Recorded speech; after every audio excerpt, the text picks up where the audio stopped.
Hello mtazamaji wangu popote pale ulipo, ninakusalimu, ninaamini uko salama, unaendelea vizuri. Asante sana kuendelea kunifuatilia katika masomo yaliyopita. Leo ninaomba niweze kusema na wewe mambo mawili matatu ambayo naamini yataweza kukusaidia. Leo nataka nizungumze juu ya moyo wa msamaha kwa wanandoa. Moyo wa msamaha kwa wanandoa. Moyo wa msamaha ni nini? Nimetumia hiyo lugha nyepesi, maanake ni hali ya mtu kujijengea tabia ya kusamehe kwa haraka. Na wakati mwingine anasamehe hata pale anapokuwa hajaomba msamaha. Watu wengi wamezoea kwamba kusamehe ni mpaka pale uombwe msamaha. Lakini moyo wa msamaha ni hali ya mtu ambaye amejijengea tabia ya yeye kusamehe bila kuombwa msamaha. Na siku zote tunasema kwamba anayeumia zaidi ni yule ambaye anatunza uchungu na si yule ambaye unadhani amekuumiza. Mtu anaweza akakuumiza na akaenda zake na akasahau, akaendelea na maisha yake. Lakini kadri unapozidi kutunza uchungu, wewe ndio unayeumia, ndiye unayeteseka. Sasa uchungu umekuja kufungua vitu vingi, au sisi tumezoea kusema stress, lakini chimbuko la stress ni uchungu moyoni. Yaani mtu akiwa na uchungu, moyo hajisikii vizuri, ana mawazo mengi. Hiyo inampelekea mtu kuwa na stress au msongo wa mawazo. Sasa uchungu umeweza kusababisha vitu vingi sana. Moja kitu ambacho ni madhara ya uchungu moyoni, tunasema kwamba ile hali ya kujipenda inashuka chini. Tunasema low self esteem. Maanake ile hali ya kujipenda, wewe mwenyewe unajua kuna ile hali ya hali kujipenda, wewe mwenyewe unajikubali kwamba yes, mimi ni mzuri, mimi ninaweza, mimi hata kama kuna changamoto 2-3 bado naona kwamba nina uwezo wa kutoka. Yaani ni kwamba ni ule uwezo wa kujifariji wewe mwenyewe, kujitia moyo wewe mwenyewe.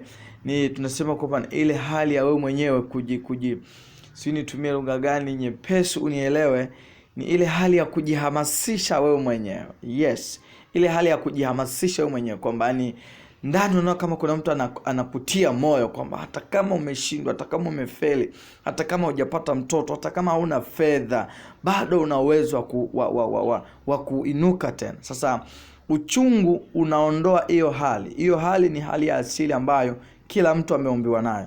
Sasa usipokuwa na moyo wa msamaha wa mara kwa mara, manake hiyo hali ya kujipenda inatoka. Unakuwa ni mtu kwanza mtu akuwa ni mtu usiyejipenda, mtu naye wachukia watu hovyo hovyo, ni mtu ambaye yani kuna kitu kingine kisaikolojia tunasema kinaitwa burning out. Yani utajikinai wewe mwenyewe, yani burning out yourself. Yani wewe mwenyewe utajikinai. Hapo kinaingia kitu kingine rejected. Yani wewe mwenyewe unajikuta kwamba unajikataa. Yani hujipendi tena, huwezi kula vizuri, huwezi kupendeza. Ni hata ukipendeza unaona kwamba mimi ni mbaya tu. Yani hata ukiwa na gari, unasema gari langu ni baya kuliko gari la fulani. Hata kama ukiwa na nyumba, hautoridhika. Ile hali ya kutokuridhika inakuwa haipo. Yote hayo yanasababisha na kitu kidogo sana kinachoitwa uchungu. Kwa uchungu tunaona kwamba ni sumu mbaya sana kwenye mahusiano. Kwa sababu tunasema kwamba katika mahusiano au katika ndoa kwa ujumla au katika mapenzi kwa njia nyingine, mapenzi ni chemical. Mapenzi sio kitu ambacho tunasema kwamba kinashikika. Kuna viashiria vya mapenzi, kuna mapenzi yenyewe. Neno love, yani sio kitu kinachoshikika, kinachokamatika, unaweza ukagusa ukafanya nini. Lakini mapenzi tunasema ni hisia. Hisia huwezi ukazishika ukaona hisia hizi ni nyeupe au ni nyekundu. Hisia ni hali ya maumbile ya binadamu. Mwanadamu anahitaji kiwango kikubwa sana cha upendo na kupenda na kupendwa. Sasa tunasema ukikosa upendo katika maisha, ukikosa kujipenda,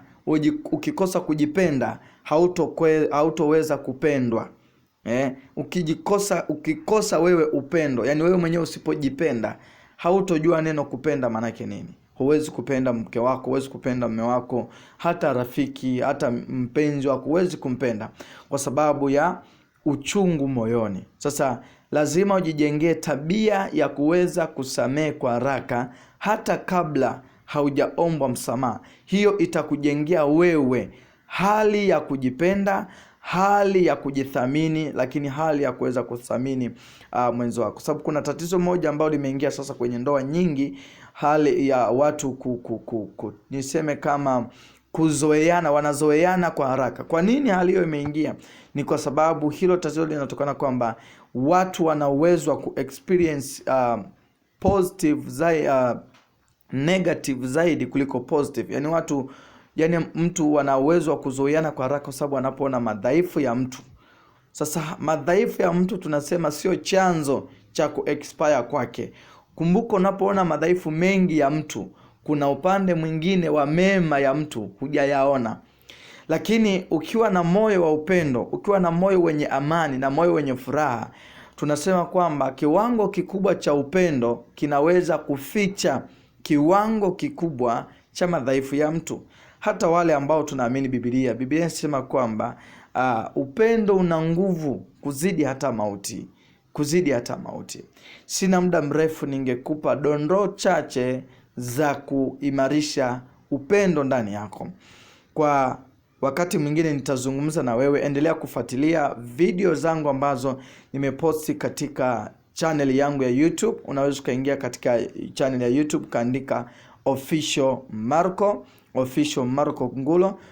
Utaona video nyingine zinashuka pale. Utaendelea kusikiliza, lakini pia unaweza ukasubscribe, lakini pia ukashare kwa wingi mkubwa ili watu waweze kupata elimu hii. Lakini pia unaweza ukanitafuta kwa namba ambayo ipo hapo chini kwenye YouTube channel yangu. Tutaendelea kujifunza na kuwasiliana. Kwa wale ambao wanahitaji ushauri wa ndoa, mahusiano, wa kisaikolojia, uchumi na vyovyote, basi nitafute, tutaongea. Na asante sana. Share na kucomment, na naamini wengi watafaidi jambo hili. Asante sana. Ni mimi Mark Counselor. Asante.